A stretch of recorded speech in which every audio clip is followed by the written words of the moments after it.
What you are about to hear is not a conspiracy theory.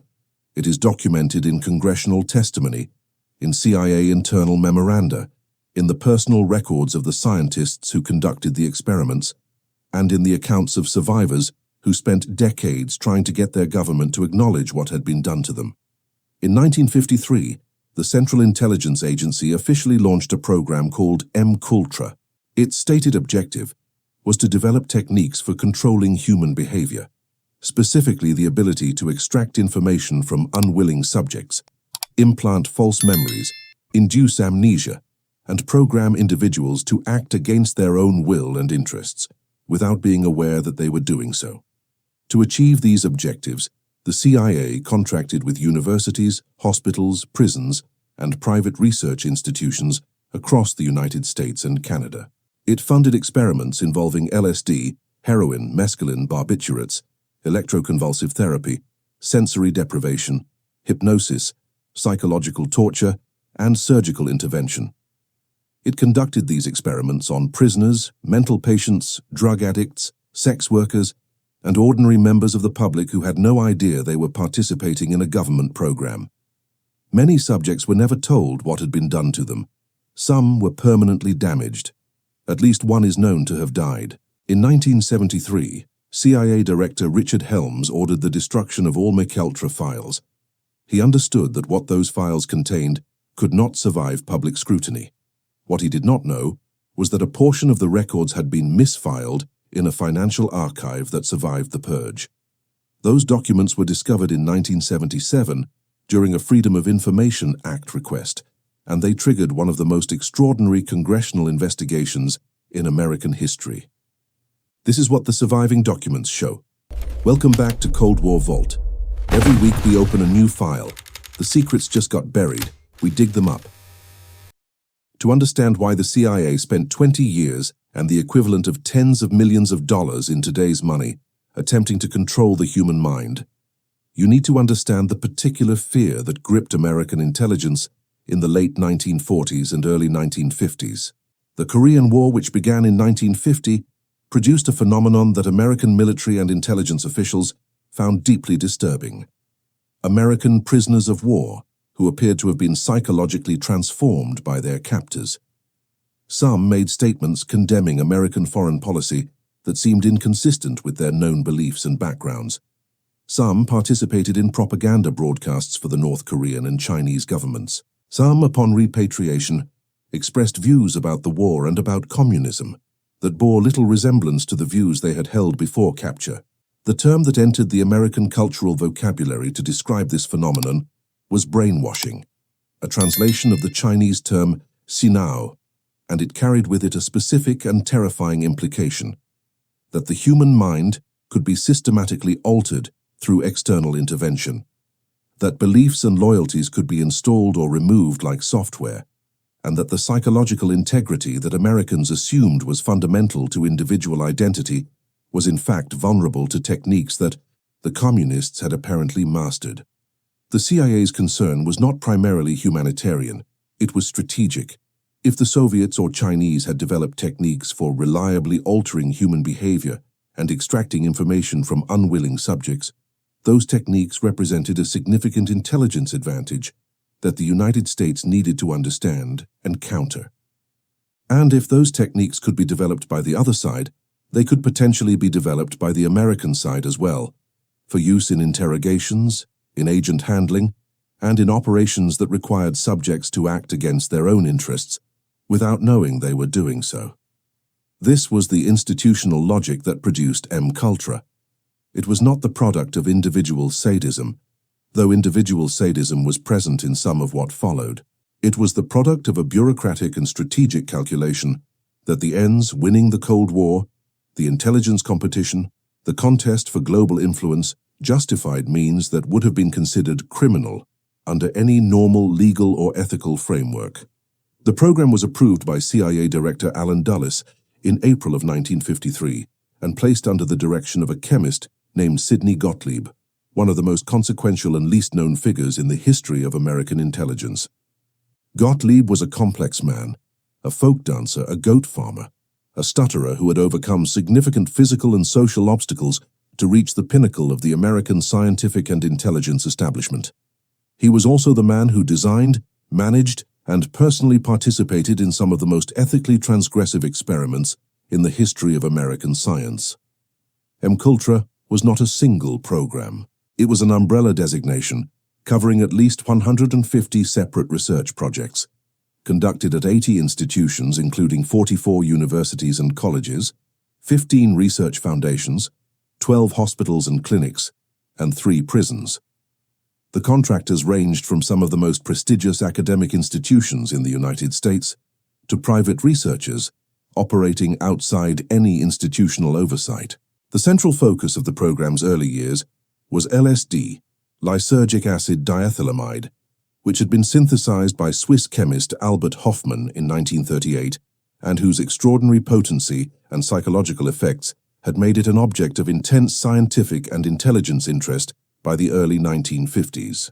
Gottlieb and his colleagues believed that LSD might be the key to the behavioral control they were seeking, a substance so powerful in its disruption of normal cognitive function that it might break down resistance to interrogation, enable the implantation of false memories, or induce a state of psychological malleability that could be exploited. The CIA purchased the entire global supply of LSD from Sandoz Pharmaceuticals in Switzerland in 1953, approximately 10 kilograms, enough for approximately 100 million doses. It then began a systematic program of experimentation to determine what LSD actually did to human subjects under various conditions. The ethical problems with this program began immediately and were inherent to its design. To test LSD's effects on unsuspecting subjects, subjects had to be unsuspecting. This meant that the fundamental requirement of informed consent, already established as a cornerstone of ethical medical research by the Nuremberg Code of 1947, written specifically in response to Nazi medical experiments on concentration camp prisoners, was systematically violated from the beginning. The most notorious subproject of MKULTRA's LSD research was Operation Midnight Climax, run by a CIA officer named George White in San Francisco and New York. White rented apartments in both cities, furnished them as safehouses, and hired sex workers to bring in clients who were then unknowingly dosed with LSD through their drinks. White and his colleagues observed the subjects through one-way mirrors, documenting their reactions and assessing whether the drug produced effects useful for interrogation or behavioral control. The subjects had no idea they were part of a CIA experiment. They had no idea they had been drugged. They had no recourse. White operated these safehouses for nearly a decade, submitting expense reports to the CIA that included items for alcohol, drugs, and the services of the sex workers who were his unwitting recruiters. He later wrote in a letter to Gottlieb that he had been a very minor missionary perhaps in the far-flung world of human guinea pigs. The LSD experiments extended far beyond Operation Midnight Climax. Mental patients in hospitals were dosed without their knowledge or consent. Prisoners were offered reduced sentences in exchange for participation in experiments whose true nature was concealed from them. Drug addicts were given LSD in exchange for heroin, exploiting their addiction as a tool of coercion.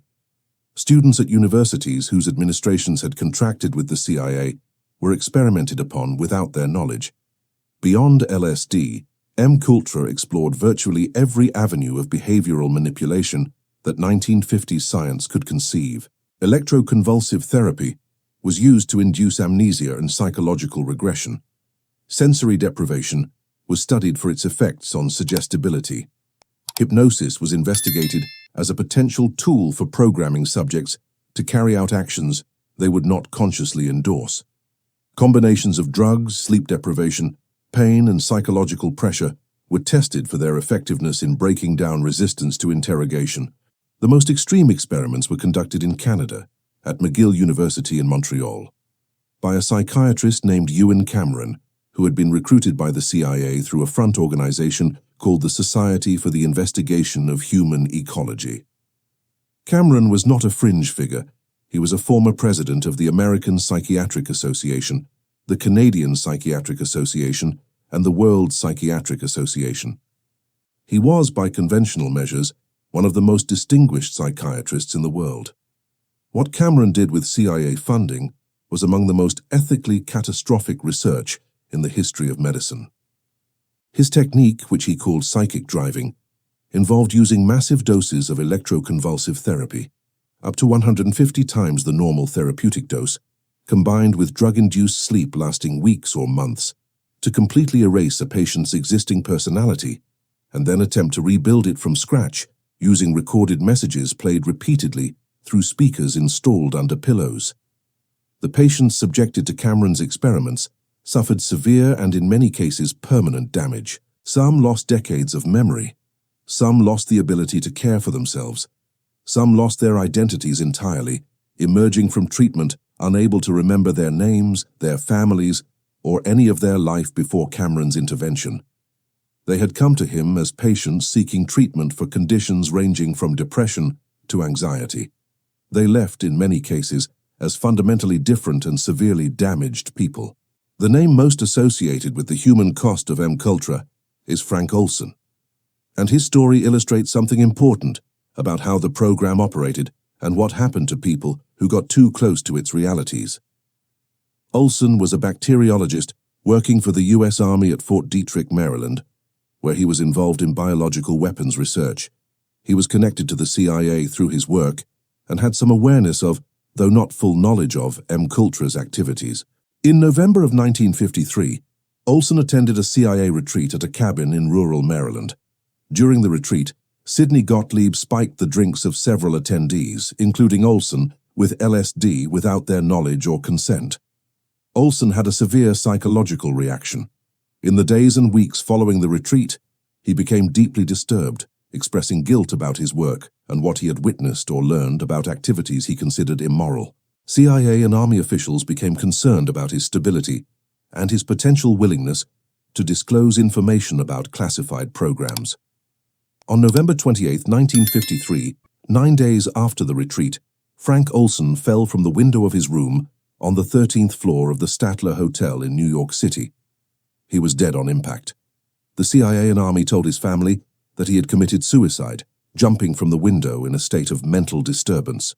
That was the official account for more than 2 decades. In 1975, when the Church Committee investigations brought the first public disclosures about MKULTRA, the Olson family learned for the first time that Frank had been unknowingly dosed with LSD before his death. President Ford apologized to the family. CIA Director William Colby met with them and provided some documents. Frank Olson's son Eric received a settlement and spent the following decades investigating his father's death. In 1994, Frank Olson's body was exhumed. A forensic examination conducted by a team that included James Starrs, a professor of forensic science at George Washington University, found evidence inconsistent with the suicide account. A hematoma on the skull suggesting a blow to the head before the fall, and the absence of injuries consistent with someone who had thrown himself through a window or crashed through glass. Starrs concluded that the evidence was consistent with homicide. The case was never prosecuted. The full truth of what happened to Frank Olson on the night of November 28, 1953, remains officially unresolved.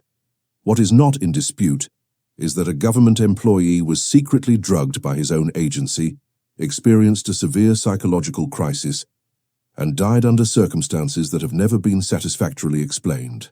By the early 1970s, the political environment in the United States had changed in ways that made MKULTRA's existence increasingly dangerous to the CIA. The Watergate scandal had destroyed public trust in government institutions. Congressional investigations were probing the activities of the intelligence community with an aggression that had no recent precedent. Investigative journalism had demonstrated a new willingness to publish classified information in the public interest. CIA Director Richard Helms, who had been aware of MKULTRA throughout his career and who understood precisely what the program's records contained, made a decision in January of 1973.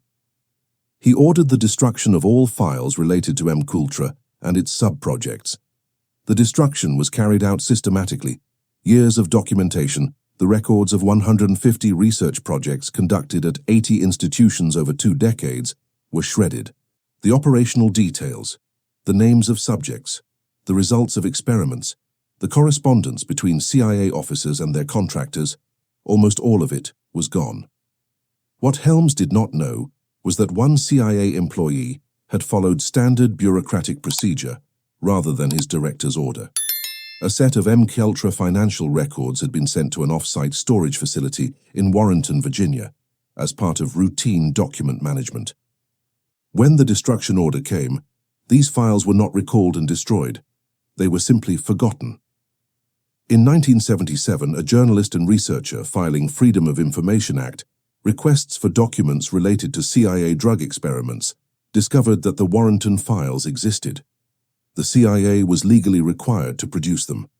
What emerged from those boxes was approximately 20,000 pages of documents that Helms had believed no longer existed.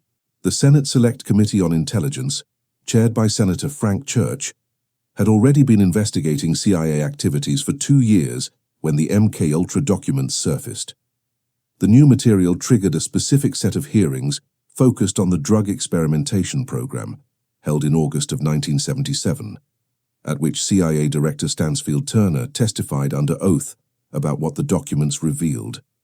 Turner's testimony was extraordinary in its content and in the institutional discomfort it represented. A sitting CIA director, testifying before the United States Senate, acknowledged that his agency had spent 20 years conducting secret experiments on unwitting American citizens, that it had violated fundamental principles of medical ethics, that it had destroyed the records of what it had done, and that many of the victims had never been identified or notified. The political consequence was significant, but not catastrophic for the CIA. The agency survived. No senior official was criminally prosecuted for MKUltra.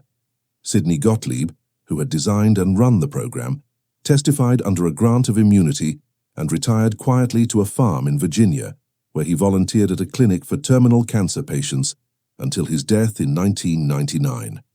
Richard Helms was never charged in connection with the destruction of the MKUltra files, though he was convicted of lying to Congress about an unrelated matter. The survivors of MKUltra and their families have spent decades seeking acknowledgement, compensation and accountability that has come only partially and belatedly.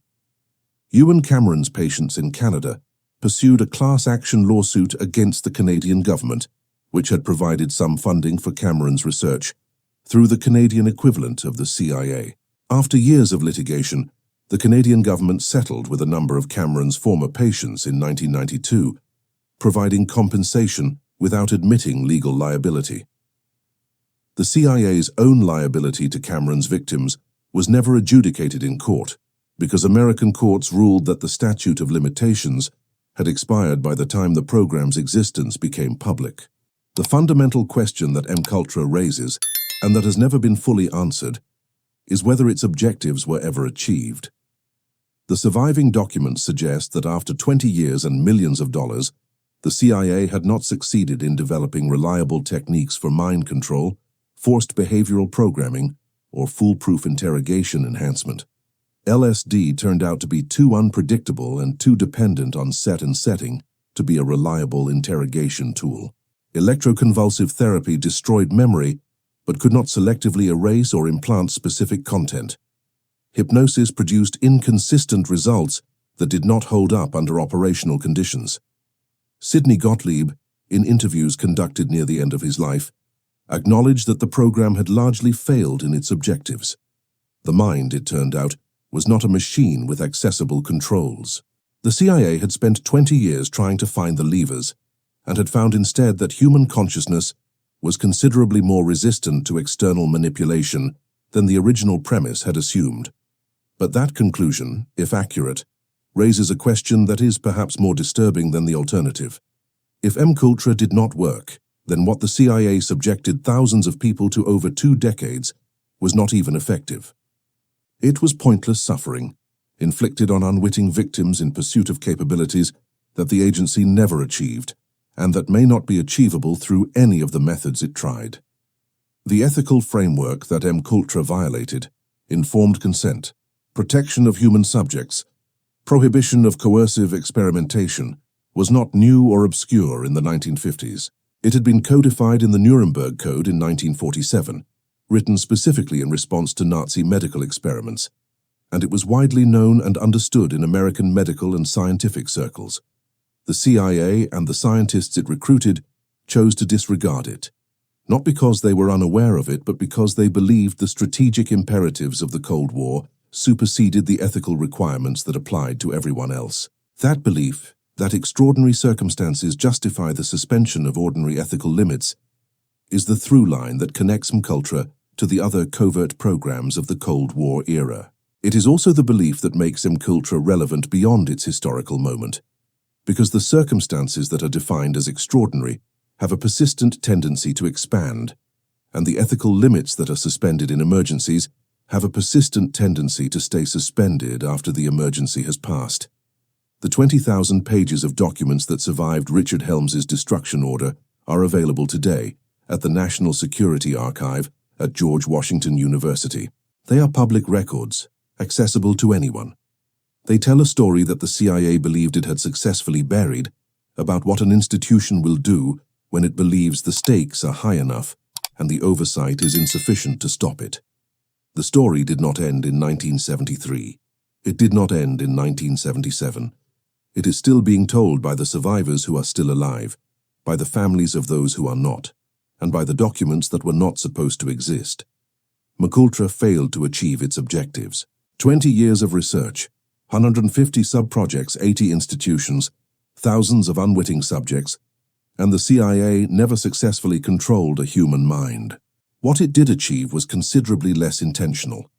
It demonstrated that an institution, operating without adequate oversight, convinced of the righteousness of its cause and the exceptionality of its circumstances, will cross ethical lines that it would otherwise consider uncrossable, and that the people who cross those lines will not always face consequences proportionate to what they have done. Sidney Gottlieb died in 1999 at peace, having lived a long and by many accounts thoughtful life. Richard Helms died in 2002.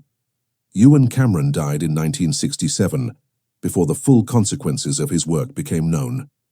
Most of the scientists who conducted MKULTRA experiments lived out their careers without professional sanction. The people who were drugged without their knowledge, subjected to electroconvulsive therapy beyond any therapeutic purpose, isolated in sensory deprivation chambers, or psychologically manipulated in CIA safehouses, had no such closure. Many never knew what had been done to them. Many who did know could not prove it. The asymmetry between those who designed the program and those who were subjected to it did not resolve when the program ended. It simply became permanent. Next week, we opened the file on the operation that took the Cold War's most dangerous technology and put it in the hands of a man the United States government had decided to destroy. The story of how the CIA tried to assassinate Fidel Castro, the methods it used, the people it recruited, and why it failed repeatedly, in ways that would be almost comical if the stakes had not been so high. Subscribe to Cold War Vault. The secrets just got buried. We dig them up.